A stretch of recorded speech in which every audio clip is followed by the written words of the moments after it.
Hi, everyone. Thanks for joining us for another episode of Cannabis Tech Talks, brought to you by Polyscience. This is Patricia Miller, Managing Editor for Cannabis and Tech Today. So let's talk about the metaverse. What is it?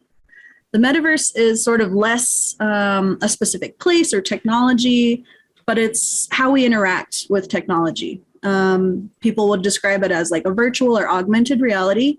It takes place in a digital world that continues to exist when we're not interacting with it.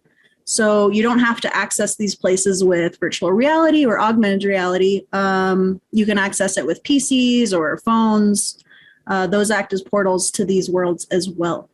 So to better understand the metaverse and how the cannabis industry might leverage this concept, I'm sitting down with Matt Morgan, co-founder of Cannaverse Technologies, which also owns Cannaland. So thanks for joining us, Matt.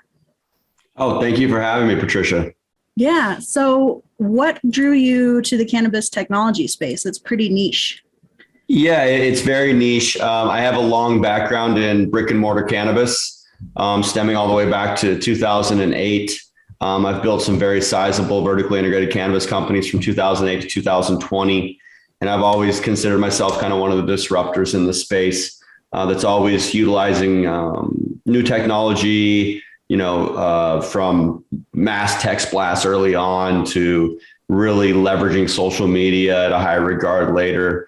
And so I feel like, being a younger CEO in the vertical, I was always looking for the next big thing, the way to stay ahead of my competition. And so basically in the height of COVID in 2020, they asked me to be a keynote at a conference.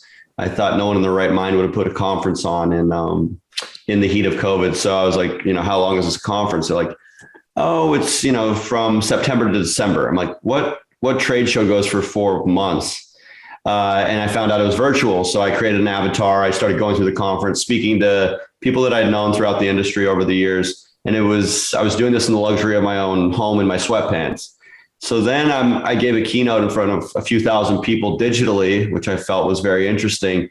Then my mind started going, and it ended up, kind of going into we need a much more immersive experience online with cannabis in general. I think online shopping for cannabis and anything you can do with cannabis online is just very Web 1 or maybe even Web 2.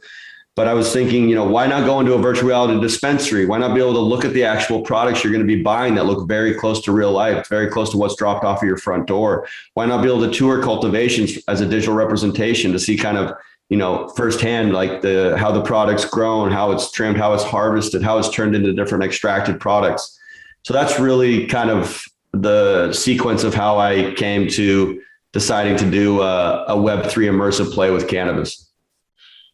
I think that's something a lot of people can relate to over the past couple of years, is trying to incorporate more technology into our daily lives and figure out these innovative ways to still interact and be part of the communities that we love and miss because of the pandemic. I know Cannabis and Tech Today launched the Emerge Virtual Cannabis Conference at the same time to try to offer that sort of interactive virtual reality experience for people who missed the event space. But it's really interesting to see now events are kind of hybridizing and offering sort of options for both. And I don't see that going away anytime soon. So how does Cannaverse Technologies sort of play on that to make a unique space for itself?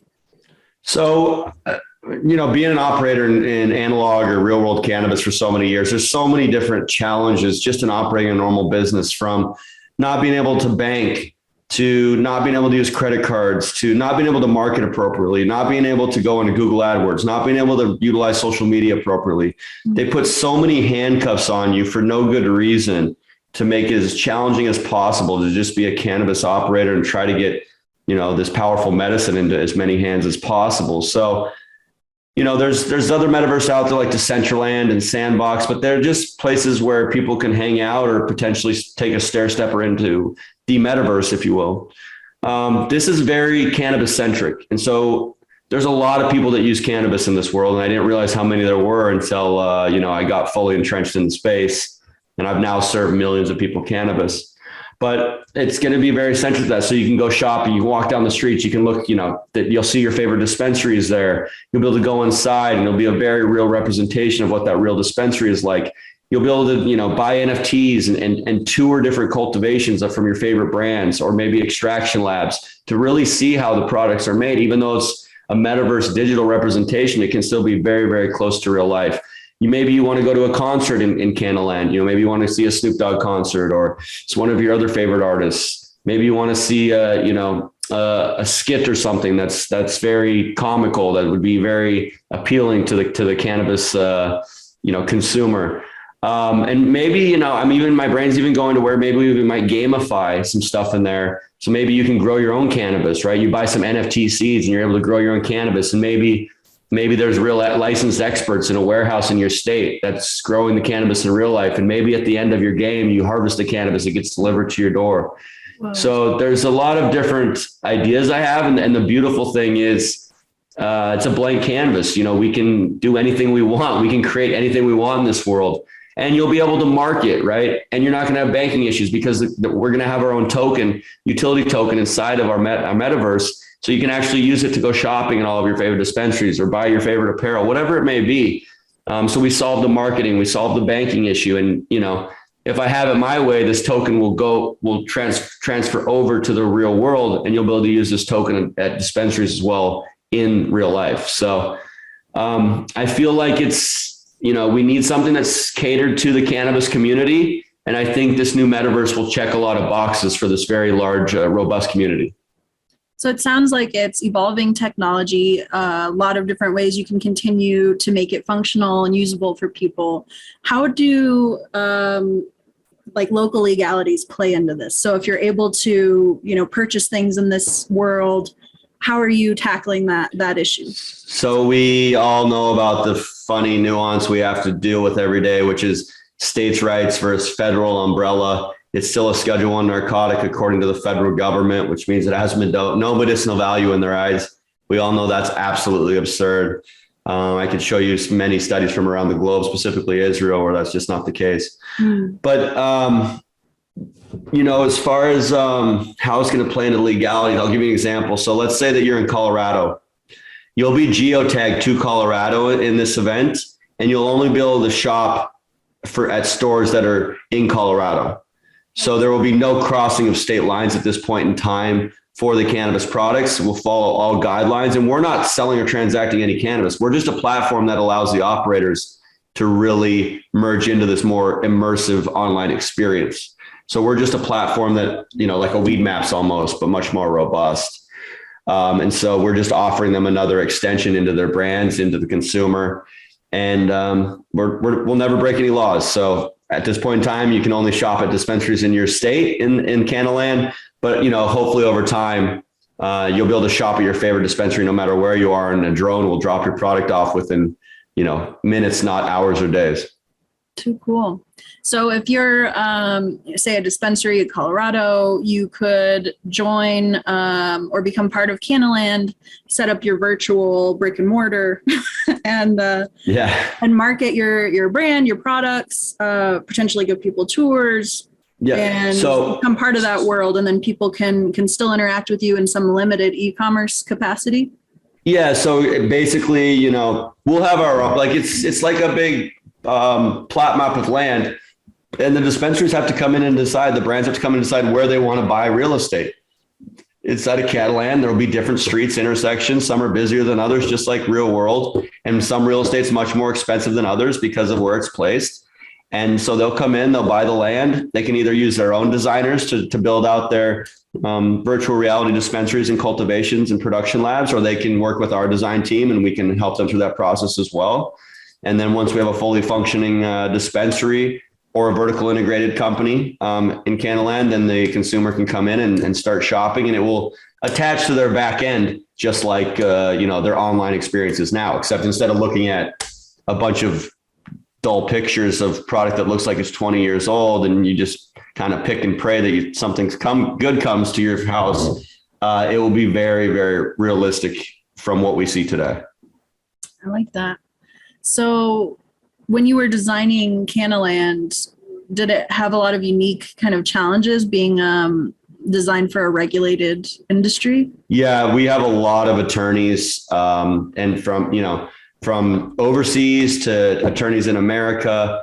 It's definitely challenging because you're operating through some confined regulations that are near and dear just to cannabis and no other business. So it's definitely got its sets of challenges, and we didn't even know if we could do it legally at first. But working with some of the higher level attorneys in cannabis as well as technology and Web3, we're very comfortable and confident moving forward with this endeavor. Love it. We're going to take a quick sponsor break to pay the bills thanks to PolyScience. When we get back, we'll have more from Matt Morgan. Every cultivator knows that facility design can make or break your grow. So why not choose the team with over 15 years of experience in the industry? Cerna Cultivation Technologies provides floor plan and architectural services, comprehensive HVACD equipment, lighting and benching, and so much more, all within your budget. It's time to grow your way. Go to Cerna.com, that's SURNA.com, to learn more. All right, and we are back with Matt Morgan, and we're going to talk more about cannabis in the metaverse. So how do you see Cannaland sort of evolving as you continue to feel it out and more users come in? What do you see as the future for the space? I see it as the go-to space to get your cannabis over time. I believe our society is moving in a generalized direction of going out less, going to offices less, going shopping less. I think Amazon's a perfect example of this. It's absolutely crushed the retail space, the largest brick and mortar retailers, by delivering, by you clicking 3 buttons on your phone and being delivered to your house within 24 to 72 hours, depending on the product. So the efficiency of what they've put together is kind of similarly what I see for Cannaverse, where, you will be able to go hunt, find your favorite products digitally in the comfort of your own home and your sweatpants. And, over time, I'd like to say that they would be dropped off in a very, very efficient manner that would be in line with Amazon. And as technology increases, I believe that, when you shop on Amazon or anywhere else, you'll probably be getting products in hours versus days. And I'd like to see Cannaland follow that same sequence. Also, I think that we can have a large educational piece inside of Cannaland to really start to educate the consumer. We could give classes about the different products so that people aren't flying in blind. Because when you go into the dispensary, you only have a few minutes with the bud tender, and that's really almost like you're expert in the space saying, "Hey, take one of these, wait 45 minutes, then before you take another." Where I feel like we could, with digital avatars, we could give much more in-depth classes on the different products, what the effects are, what to expect. We could even give cooking classes on how to cook your own infused products if you'd like, right? So I'll give you another example. I was at a cannabis show, I don't know, maybe a month ago, and Redman from Wu-Tang Clan was there, and he's created a new cannabis political party. And I gave him a parcel of land in Cannaland so that he can set up his political office and campaign inside of Cannaland for the cannabis party.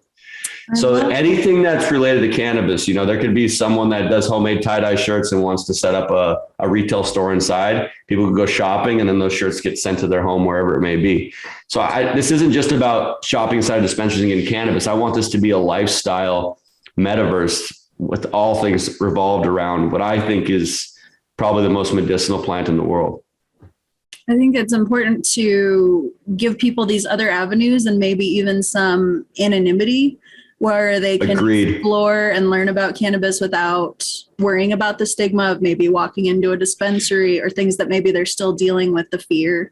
Definitely. And I know a lot of my high profile friends, whether they're, actors, musicians, or even high level attorneys or doctors, they don't want to be seen walking into a dispensary. But I'm telling you right now, a lot more people than you think are using cannabis to wind down at the end of the night when they used to use a nice scotch or something to sip on.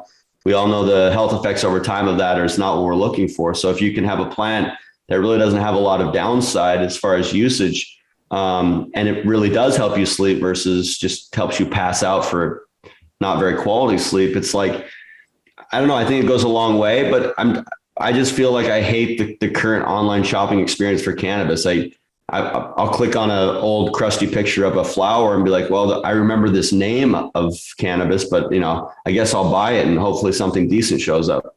And people that use cannabis on a regular basis are very picky, similar to someone that drinks wine on a nightly basis. They're very, very picky about what they're getting.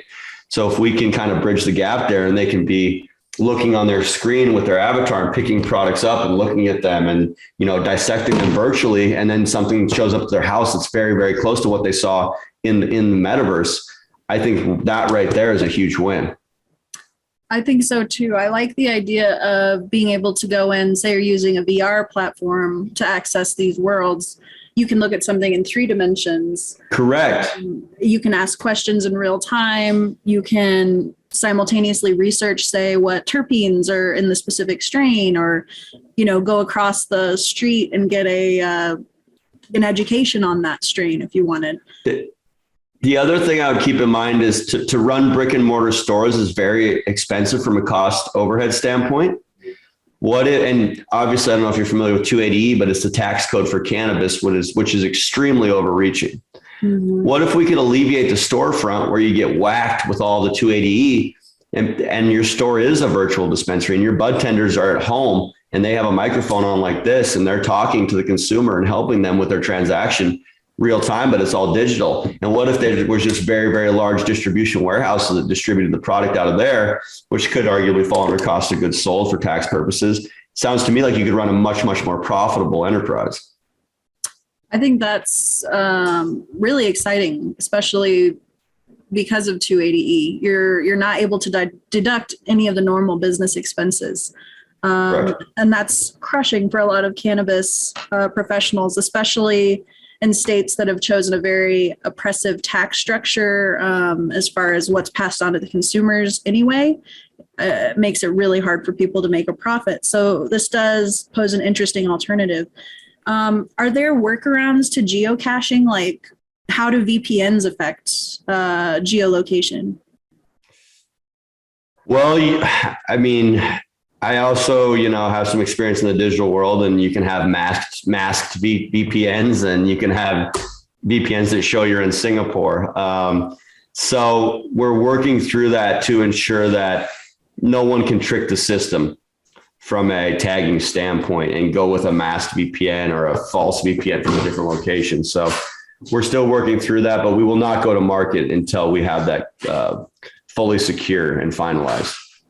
So myself, and I'm sure a lot of our listeners are very interested in maybe joining Cannaland or becoming part of it. Where can we go to follow along and find out when it goes live and when we can become a part of it? So we're hoping to go live Q1 of 23. We're going to start selling parcels to all the operators in late Q3 and all of Q4. So it's Cannaverse tech.io. Beautiful. Cannaverse. And so you guys will be able to kind of make sure to follow that website. You guys will be able to, get real-time updates on where we're at with Cannaland. And like I said, I'm ready. Literally in 7 minutes, I have a call to fire up the social media channels and get that blowing and going. So, and that those links will obviously be on the Cannaverse Tech URL. So, would love to see the audience in Cannaland when it goes live, and hopefully everyone's as excited as we are about the opportunity. Well, I'm excited to follow along and hopefully be part of it. I think opportunities like this are really going to make cannabis a lot more robust and accessible for people. So kudos to you and your vision. Well, if you enjoyed today's episode of Cannabis Tech Talks and you want to hear more about emerging cannabis technology, be sure to follow Cannabis Tech Talks on Apple, iHeartRadio, or wherever you get your podcasts. You can pick up the most recent issue of Cannabis and Tech Today on Barnes & Noble newsstands across the country, or visit cannatechtoday.com and grab an issue for free. That's all for this episode of Cannabis Tech Talks, brought to you by Polyscience. Thanks for joining us, Matt, and our audience. And until next time. Thank you so much, guys. It's been a pleasure. All right, everyone, stay elevated. Thanks for joining us.